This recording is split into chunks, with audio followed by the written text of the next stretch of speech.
Welcome to the Big Fat Gay Podcast, where we talk about the things that are weighing on our minds. I'm Dan Oliverio, author, public speaker, and chubby chaser.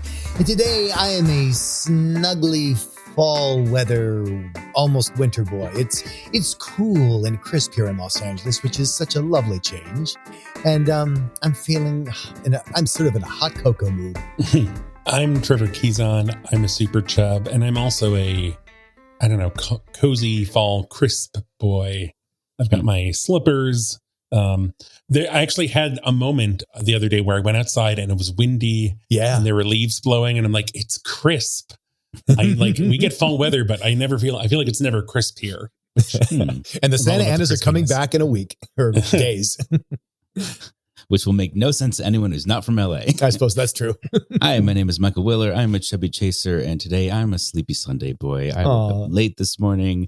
I am just reveling in the sleepy Sunday vibes, and I'm going to go right back to sleep after this. Hey there, guys. My name's Don Marshall. I'm a big chubby guy living here in sunny Hollywood. And while others on our podcast have dreamed of hot chocolate, I am the one who has achieved it this morning. Oh my God. He's activated hot chocolate mode. I have activated hot chocolate mode, and life is better because of it. I'm actually enjoying my chocolate chai creation, which is a chai latte with the sipping chocolate from Trader Joe's poured in.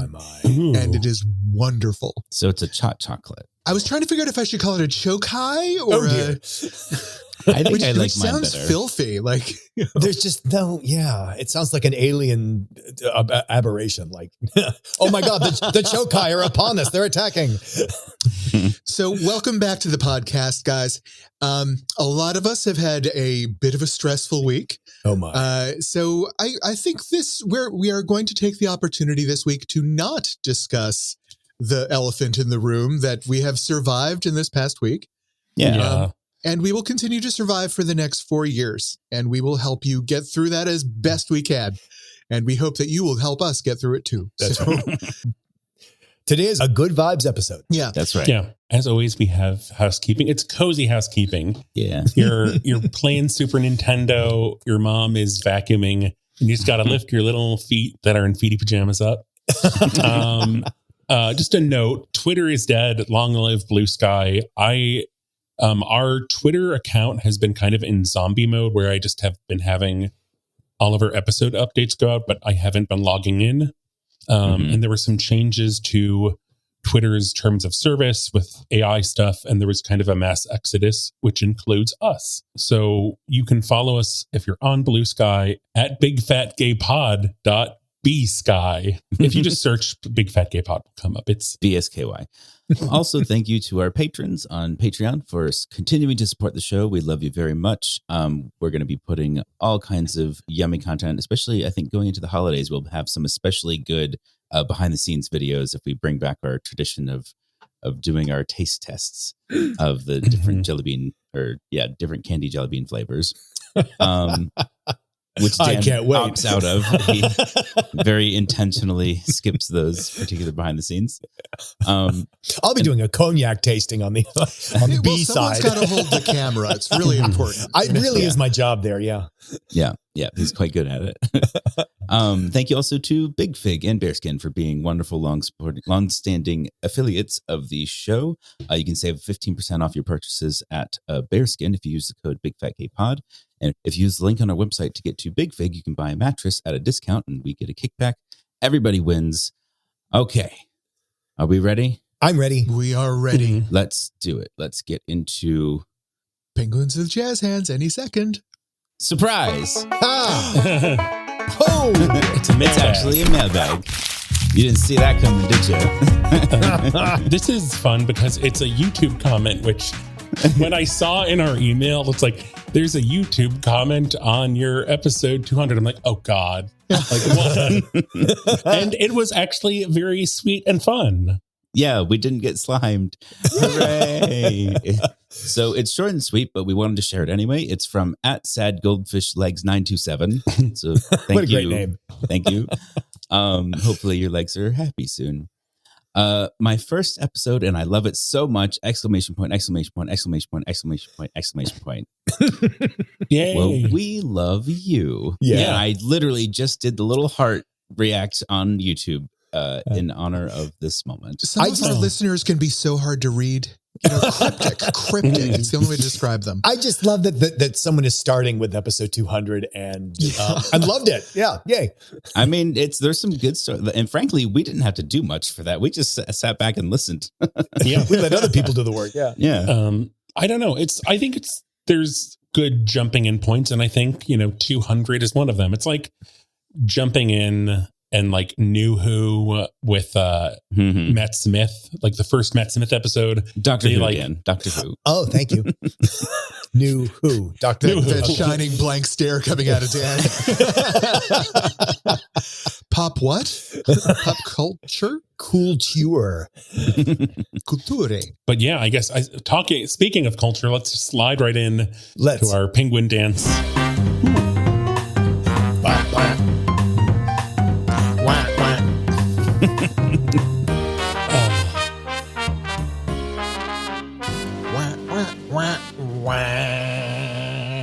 So we had some other contributors to our 200th episode that came in a little too late for us to include in our 200th episode. And one of them was one of our favorite people, Dexter Mayfield, who is a fashion icon, a dancer.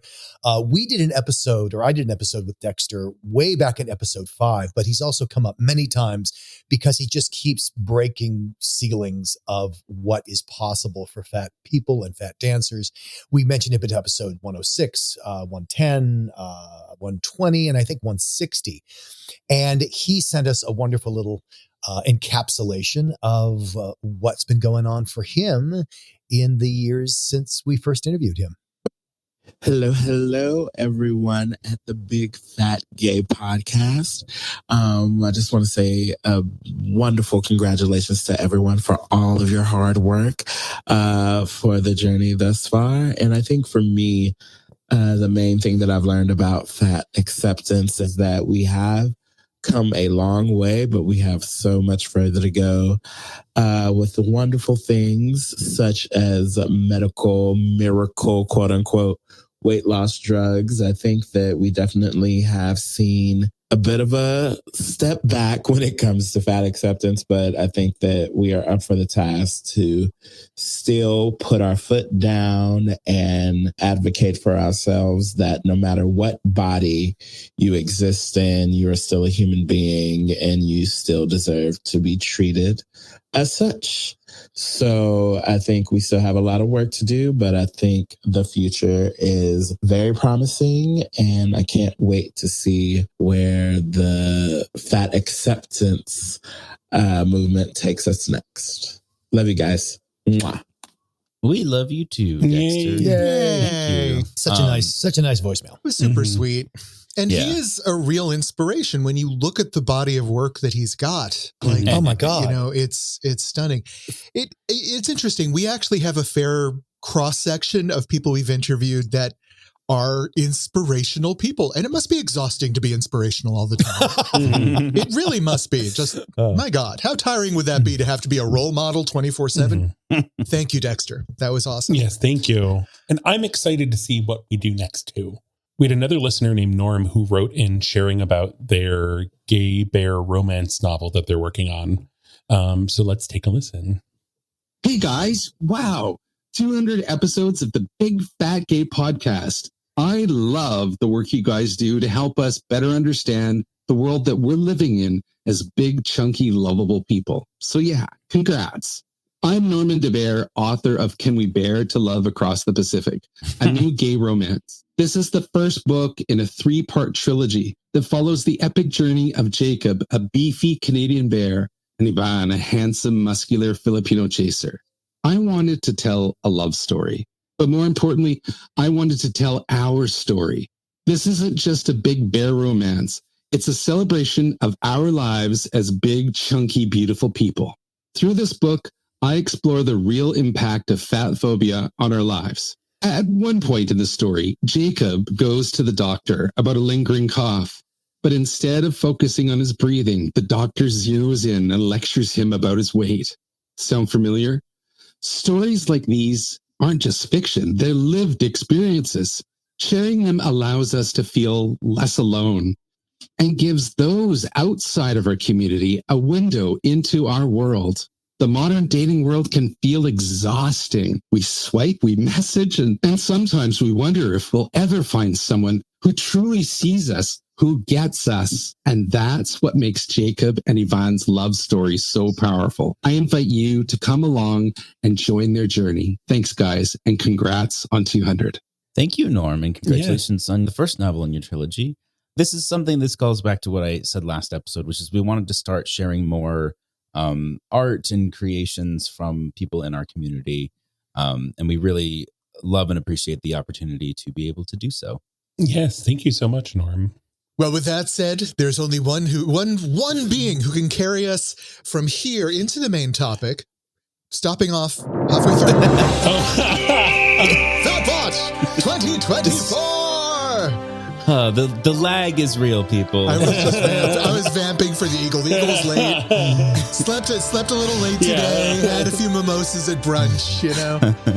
You know, we had a really big 200th episode, and now we're enjoying some very lackadaisical vibes. And if there's any Eagle out there that enjoys a good mimosa and French toast, it's ours. So this is amazing. I just want to say, I was so happy when this happened. I can't even tell you. Yeah. So Dan and I were at brunch when we got this. I got a little push alert from listener Way, who's at Way Singleton on Instagram. And he made this amazing piece of art to celebrate our 200th episode of our fat eagle. And it's us. There's the fat eagle soaring above us, and just our so joy, cute. our cheering, it's just so, just so The perfect. Eagle from Even Fat Watch. yeah, our little tables and recording equipment, our chairs. It's adorable. Yes. And Way is such an amazing artist. You can find him at Way Singleton on Instagram, as Trevor said, and that's WAY Singleton. Yes. He is a Black queer animation artist and a director, and you can find him at Wild Canary. Wild Canary is the animation house he's at, and he has been directing some episodes of Minnie's Bow Tunes, which is like it's Minnie and Daisy Duck having all kinds. I think they sell bows and like help people with bow related emergencies. Oh my God, where's my bow? He's also the creator of an illustration book called Heavyset Alphabet, a captivating collection of character illustrations celebrating fat queer men from A to XXL. Yes. I really love that. I was looking at some of the illustrations in there. It's like, these are illustrations I'm not used to seeing, right? Like, that was cool. No, what I really love about this is it's basically a heavyset character for every letter, and it's gorgeous. It's a really high quality drawing and a beautiful thing. And I believe he is seeking funding on. He was seeking and successfully. Even better. Sought. Congratulations. No, Way has done this for a couple of years. So the first released bound one was 2022, but I think it's basically been every year since then. I'm not sure what month he does it. I think it might be June. He'll do this. So he aims for every day to do a character, but there's a couple different versions of this. And so if you follow him on Instagram, you can look back and see. It's very fun. He also has just done some artwork of like other fat characters from shows like Super Duper Sumos, the grandpa from Dragon Tales. If anyone, I know Dragon Tales, and I love to see that. Just so much fun, amazing stuff. Give Way a follow. Just and thank you for listening, and thank you for making that art, because it is amazing. It was such a treat. I can't even express like how excited I was and how lovely that was to get. And with that sentiment, I think it's a good time to move into our main subject, which may or may not include love and appreciation. Basically, without being too trite about it, I think we could all use some reminders and tips about how to practice self-care and mindfulness or any other positive practice. Yeah. Positive practice to enact in your life right now. For no particular reason should something difficult be going on in your world. Yeah. I think right now, everyone is kind of in different places. And I mean, we kind of talked about this in our call when we were talking about doing this as our main subject, that like, I described feeling like I'm falling in bullet speed. What does that mean? And like I'm going to be falling like bullet I'm time like from bullet the time. Matrix Yeah, where it's movies. like I'm falling in slow motion, but it's Thank like going you. to be spread out over Yeah. several months or weeks. He's Hans Gruber from the end of Die Hard, slowly falling so slowly with a look of surprise on his face. Yes. A feeling I feel like many of us can understand right now. And Michael said he felt like he's fallen and he can't get up. and maybe you're like, I don't feel like I'm falling. I'm just a little sad. So what do you do? Right. And like, here's one thing we have never really addressed in any of our prior self-care episodes. Like right now we're dealing with a specific sort of event. Identify the event, right? Identify the source of your stress. Or the avalanche. Because honestly, it can be a little bit, I see a lot of people just trying to make themselves generically feeling better without really addressing why they're in a bad place. And that doesn't seem to work so well. So first off, face the dragon in your room. It doesn't mean you have to fight it, but recognize that it's there. Well, I mean, something that comes up for me is, I'm so used to waking up and listening to NPR Morning Edition. and this happened, the first time this happened in 2016, where I'm like, I just dread listening to what used to be a happy, fun, wonderful ritual of listening to the news. So what I find though is if I listen to the feed directly, I can skip over certain stories. And I even started doing this during the election when they were like, hey, let's listen to these conservative voters and their opinions. And I'm like, no, I just don't need to do that. Don't need to go there. So I could just hop over that. And so I guess what I'm saying is what really worked for me is curating my news and leaning into other, like, for example, other NPR shows or that I enjoy, like Wait, Don't Tell Me, or a cooking show, Splendid Table, and just, create for yourself an environment where it's easier, 'cause especially in this time where like nothing's really happening. It's just, we're talking about it going to be happening. So, keep your mind free of that. And getting push alerts that your brother has been put in charge of who gets to play Super Nintendo. Don? To dovetail with what Dan said, I also think that exploring other interests is now a great time, right? I had the same experience post no specific event, where I suddenly realized like every podcast I was listening to had political content, right? And so suddenly I didn't want to listen to any of the regular stuff I was listening to. So I've been filling it with various podcasts about history lately. And like history has been my deep dive, and I've discovered all sorts of interesting things.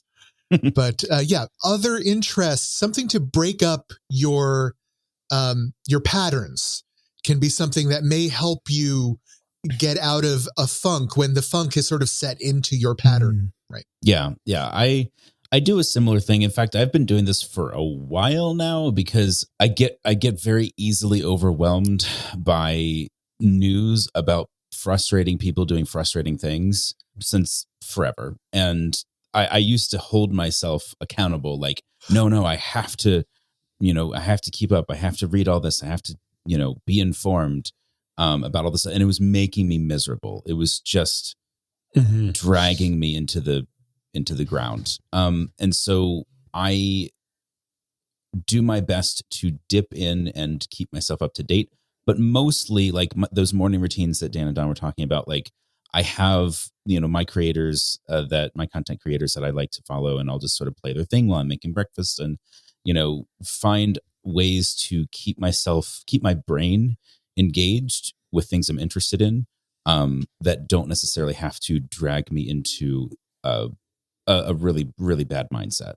And, for those people who are like, if you find yourself sitting there angry and in the flight or fight dichotomy, you're not into flight, like you don't feel like you can afford to just be la, la, la, la, la. Okay. The purpose of things like anger is to take action, to move you into action. So if you really feel, rather than kind of store up all this negative energy and anger, if you want to put that towards something, maybe look for a volunteer opportunity or a contribution, something that you can put into action by volunteering with an organization or by contributing to an organization. And so that you feel like you've moved something, you've pushed something, if that's your impulse. Mm-hmm. And alternately, if you're feeling really angry, like me, and you don't necessarily have the energy to output, I have found it very helpful to, on my way, on my short drive to and from the gym, I put on an old band that I used to listen to when I was an angry teenager that I haven't really listened to that much, called Disturbed, which has this just such a good, loud, angry, aggressive metal music that I can just sit and let wash over me. And I swear to God, it just lifts all of this excess anger right off of me. And it's fucking fantastic, I have to say. Yeah. I mean, to that point, I find there's times where I'm just angry and I don't really get angry often. Then they don't know, but you don't get angry enough. The best thing I find for when I'm angry, when I'm really mad, is working out. Yeah. Yeah. And I actually had a friend the other day who was just having all this stuff happen with his car and work. And he was I'm just so angry right now. And my chest is so tight. And he's I can't, he's I don't know what to do. I'm you just need to go for a walk or something. You need to burn that off, because just sitting and getting angrier and angrier is just going to make you feel worse and worse. Yeah. I have also just found that finding something concrete to do, and so I can be I did X. Yeah. So the other day I made some fudge. A concrete task that you can complete. Yes. I understand that living in fudge land may be more pleasant than what we're talking about right now, but I think going back to something that Michael said about anger. Let's talk anger for a sec, because I feel like there are different flavors of anxiety that all of us are going through, and some of them need to be addressed more than others, right? I wasn't in an angry place post-event. I was in a depressed place. Depressed place makes me still, right? And being still when I'm depressed is not destructive for me. But when I started transitioning to an angry place, if I stay still, then the anger festers. That's an active anxiety I need to actively go do something about. That's why I was saying at the start of this, try to identify your anxiety. If it's a sorrow thing, I think it's okay to sort of take a moment. A friend of mine refers to it as wrapping yourself in green. It's imagine wrapping yourself in bubble wrap when bad things happen, emotional bubble wrap, so that it makes you a little bit more durable as you move forward. Okay. I can't wrap myself in green when I'm angry. I need to actively go out and do something about the thing that's attacking me. So try and figure out the source of your anxiety, because the way you respond to it may be important to you depending how you're built, right? You may need different types of self-care depending where you're at. Yeah, I find it very helpful to make my life smaller in a lot of ways. I go through fluctuations of lots of output, lots of energy, lots of everything. My hobbies get bigger, my friend groups get bigger, and then something will inevitably happen and I will sort of crash and I will go okay, I need to be small for a while. And, sometimes it just means I'm going to make coffee and sit on the couch and be on my phone for an extra half an hour this morning before work or whatever. Just little moments like that, where maybe normally I would, I don't know, get started early and be really accomplished and be really effective and blah, blah, blah. But then it just exhausts me. I'm more susceptible to exhaustion. So trying to just keep track of where my energy is. And I think that's really, really great, Michael. And I think it's important to acknowledge that neither state, the expansion or contraction that you're talking about, neither state is wrong. It's actually quite normal to vary between those two. And I find for most artists, especially people who make their living doing art, it is incredibly common for people to be 100%, 0%. Doing a project and you are putting in all all of your energy and that's all you can do. And then you finish the project and then you're like dead for a month. Yeah. Like, and that's very common for an artist's output, for an artist's way of life. But I also think it's common for just people. Life changes. Sometimes you're really active and social and sometimes you're not. And there's nothing wrong with either one. Yeah. Yeah. That's exactly it. So I'm curious, something I've seen a lot of, and not really, I've heard people talking about this and feeling this, that like either they feel like they're not angry enough, they're not upset enough, or they're being told that.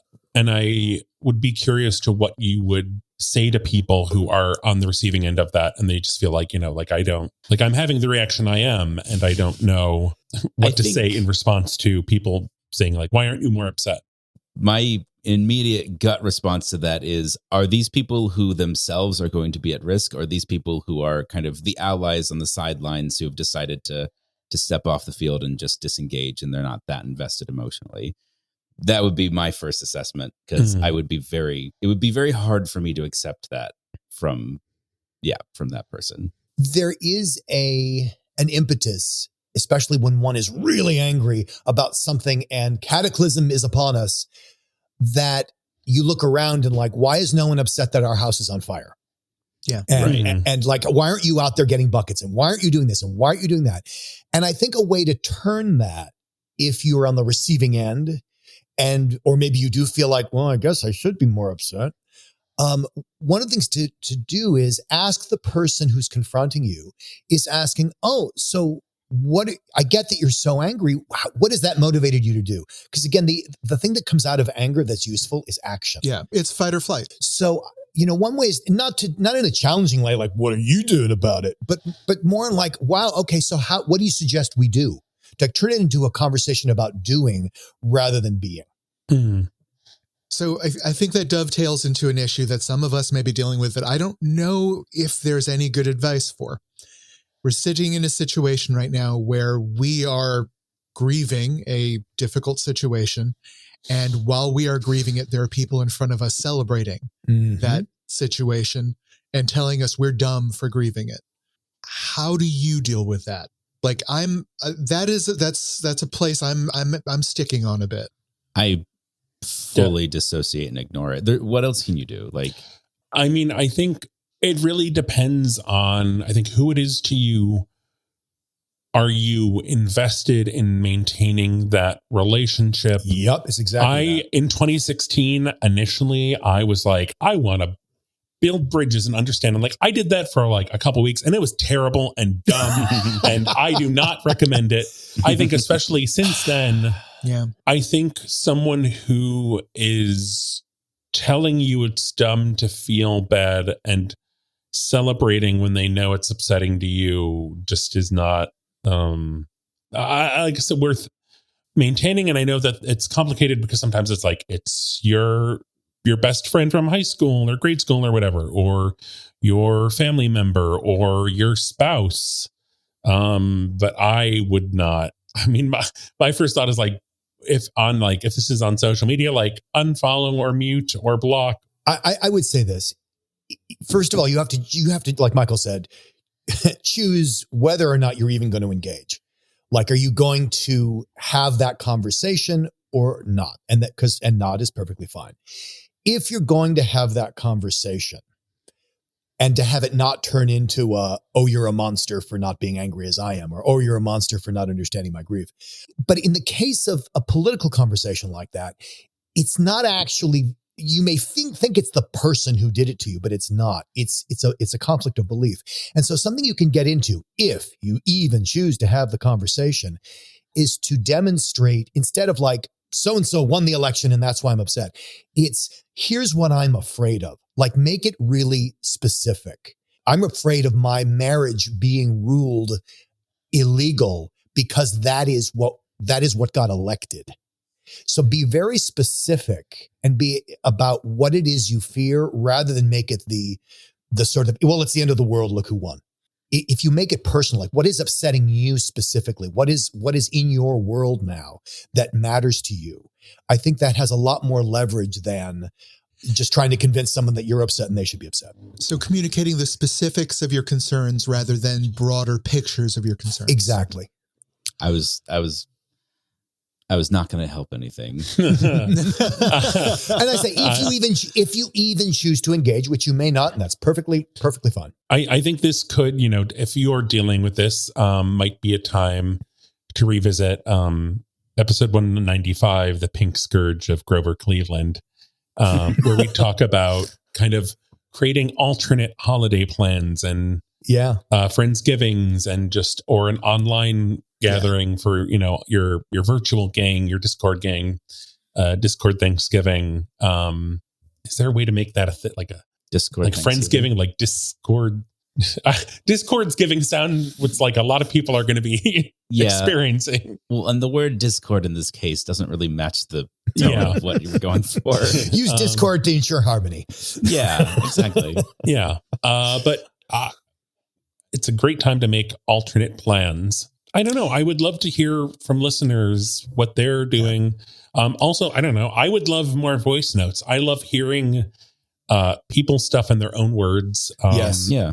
So share with us what you're doing. Share us what mix-ins are you putting in your fudge? And one thing Michael mentioned that we haven't talked about on this discussion, but maybe in the future, when you find yourself like with the wind knocked out of your sails and you're de-energized, how do you find your energy again? How do you gas up again and get moving? If any of you guys have tips on that, we may do an episode on that in the future. Write in, let us know what do you do to power up right now? Mm-hmm. Yeah, gassing up. I think we're all going to need to gas up in January for lots of reasons. Oh boy. Yeah. So do we have a tip for the day? We do. Yes, we do have a tip. This is like also a very specific gift idea for someone in your life. So Disney, just in case you happen to know a gay man who has a Disney fixation. Yes. I mean, low chances of that, but I know they're rare, but so Disney does all sorts of these designer dolls, and this year they have a designer collection called the Midnight Masquerade series. And so I guess there were like 2 chunks of these, and they were Disney heroes and villains, and there was a second half called the Fashionably Late series, which included the Queen of Hearts. And I feel like there might be some people who like are very in the Disney world and like Disney collecting world of like, why are you talking about this? It's because they kept the Queen of Hearts fat. They kept her her funny looking face, her kind of little squat nose. She looks like she did in the animation. Yeah, because and so you might often be wondering, well, okay, what's the news with that? That's the character model they're drawing from. No, they have released Queen of Hearts art and figurines before that were slimified. They were not fat because I guess that's Trevor was saying. I know nothing about this, but Trevor was saying it was because high fashion style art and collections from Disney tend to be more like the costume the character wore on a model. Is that fair? Yeah. And in this case, it's the actual character, fat and amazing, really decked out. Also, I must say, the dress is it's a gorgeous dress. Jesus. The dress would look amazing in real life. You know? And straight 5-star reviews on their website. So that says something. I also just like love her makeup. Like it's just like such a fun little touch of like she has these, press on eyelashes, some shimmer lip, some red metallic eyeshadow. Oh, this is gonna be a very expensive cosplay for somebody. Yes. Oh God. There's this older kind of like fat little grandma. I don't remember what country she's from, but I follow her on Facebook, and she does all these cosplays of different fat characters, and I would just love to see her do this. Ooh, I don't know. This would be a very expensive thing, but I don't know if you. It's gorgeous. I don't think you could make that dress cheaply. No, it's beautiful. It's so, and the drape. So I don't know. Maybe there is someone in your life who really wants this Queen of Hearts high fashion doll. I think there is going to be actually like a Disney.com Black Friday sale coming up, so you might be able to get a little bit of a discount on that, or at least some free shipping. Don, do we have a bit? please. We do have a bit today. So we talk this out. Since we're in a sad place and it's hard to focus, it's hard to see the world past a lot of negative things that we feel might be coming, right?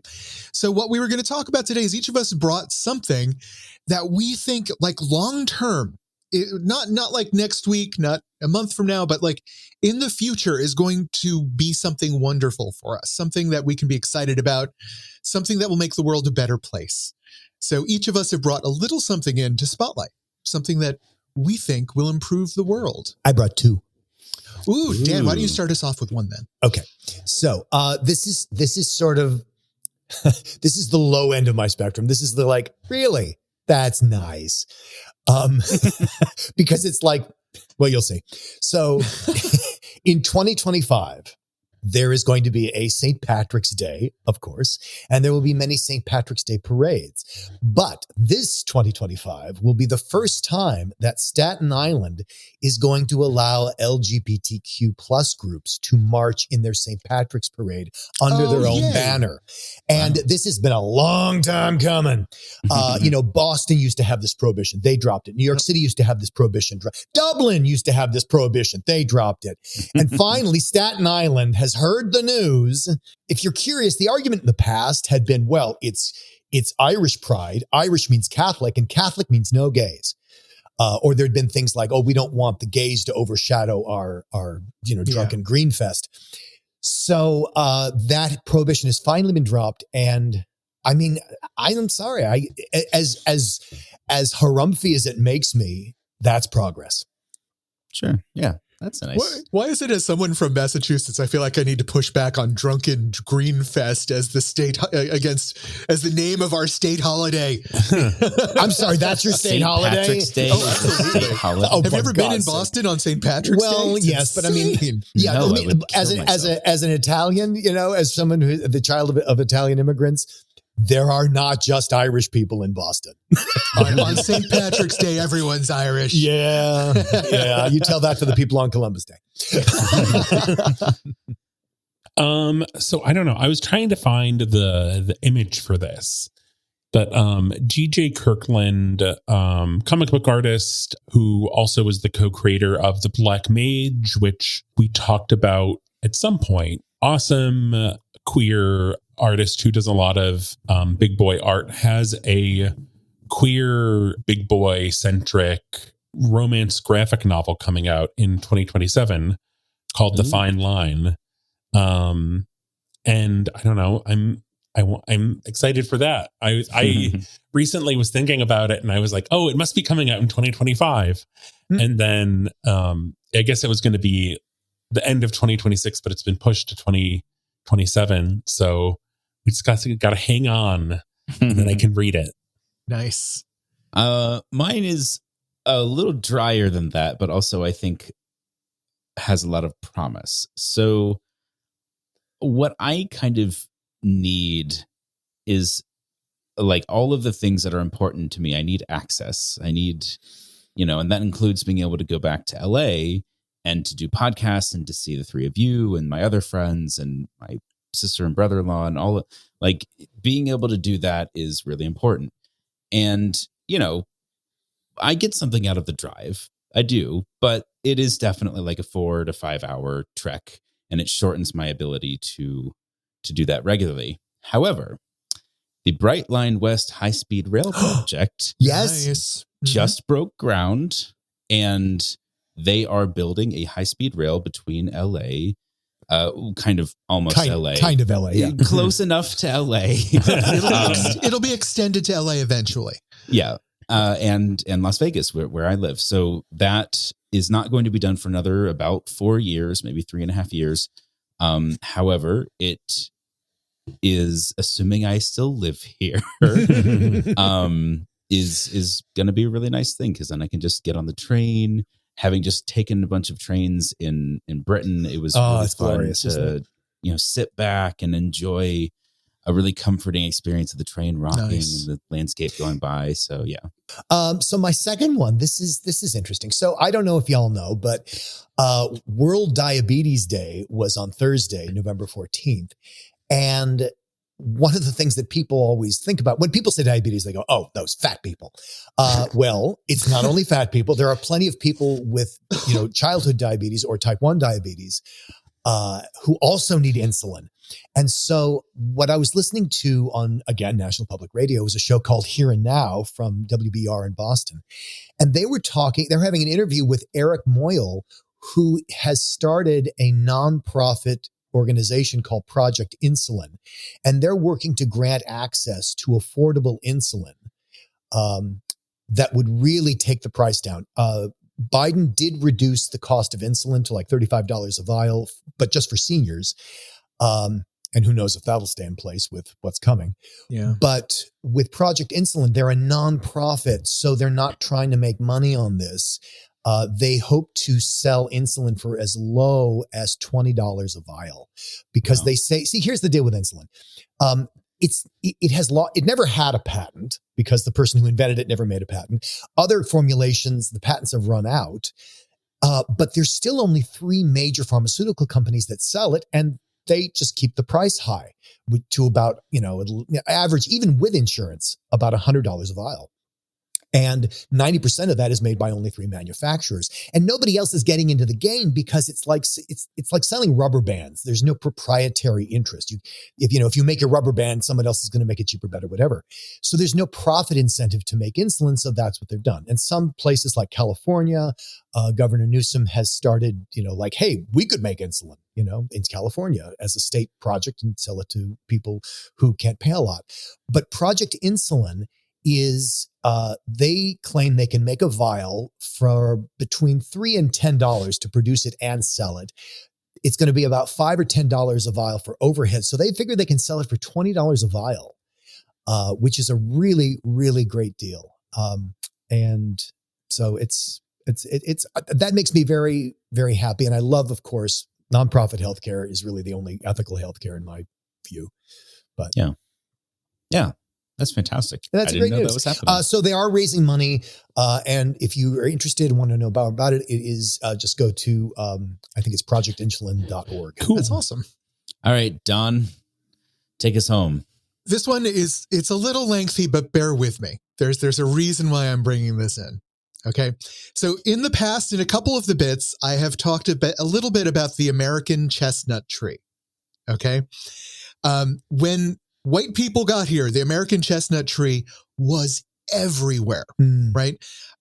It was 50% of some of the forests on the East Coast, all the way down to Georgia, all the way up to Michigan. They were everywhere. And they were one of the most important crops that the Americas had to offer, right?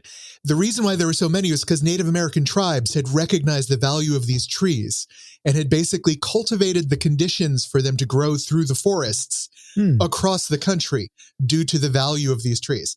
The wood was rot and fungus resistant with straight grains, making them some of the best building materials available in the United States. Wow. The leaves had some of the most intense nutritional value, making the foundation for food chains across the U.S. The nuts were delicious, highly nutritious, and making them a staple crop for humans that were so easily gathered that like starvation was held off during sort of the colonial American periods because these nuts were everywhere and could be made into flour, boiled, roasted. They were a miracle food. And then in the late 1800s, basically some folks brought in a couple Japanese chestnut trees to be pretty somewhere, and they brought a blight. And the blight wiped out the American chestnut tree so that by the 1940s, they were gone in the span of about 40 years. They introduced this fungus to them that made it so they couldn't reproduce anymore. The tree would die off, but then the tree would resprout from its own roots, and then the new seedling would be killed by the fungus and just ad infinitum. Wow. Right? So this caused like economic collapse, a material collapse. Terrible news. But there's good news. In the late 1980s, the American Chestnut Foundation came on the scene, and they basically they organized with the American Forestry Service, a number of native tribes, to start trying to crossbreed the American chestnut tree with the Asian chestnut trees, right? And so after about 40 years, they finally started reintroducing some of these trees to the wilderness, right? And just a month or two ago, they announced a new association with basically one of these new genome companies that are going to try and isolate the gene that helps the other trees be resistant to the blight that wipes out the American trees. And we're already at the point where they're starting to reintroduce some of the seedlings into the wild to see if they can survive, right? Great. So why am I excited about a tree rejuvenation process right now? I was going to ask, Don. Okay. All of these people are volunteers. The vast majority of them are not paid to do this. And every single person working on this project is aware of the fact that the work they do will never benefit themselves in their own lifetime. All the work these people are doing from every economic group, everywhere in the country, is to reintroduce a tree that they will never see mature in their lifetime as a gift to later generations. If that isn't something beautiful, that is beautiful. I don't know what is. Right? They're resurrecting one of the most important tree crops that we had in the US as a gift for later generations. And I just want to say that there are so many expressions in every language to talk about what that is, right? From China, one generation plants the tree, another one gets the shade. Another Chinese proverb, the best time to plant a tree was 20 years ago. The second best time is now, right? So this is the proof. The American chestnut tree is a visible, physical manifestation of actual altruism on this planet, a gift from people that are giving it to someone else who will never see the benefit for themselves. That is beautiful. That's lovely, yeah. So, dear listener, if you have something that gives you hope for the future, we hope that you will share it not just with the people around you, but with us. Trevor, where could they do that? Well, we're on Twitter and Blue Sky as @BigFatGayPod. We're on Facebook as the Big Fat Gay Podcast. Leave us 5 stars there. Leave us 5 stars or a review on your preferred podcast platform. See the articles we talked about at www.bigfatgaypod.com. Support us on Patreon at patreon.com/bigfatgaypod. That's it. I swapped the last 2. Maybe you are in the future listening to this podcast sitting under the great American chestnut tree, and you're having some fudge, and you took the speed train to get to this chestnut tree. But there's chestnuts, so... God damn! Yes. There you go. Oh, there's falling chestnuts. Oh, just don't look up. We promise. The sky's not falling. It's just a chestnut. No.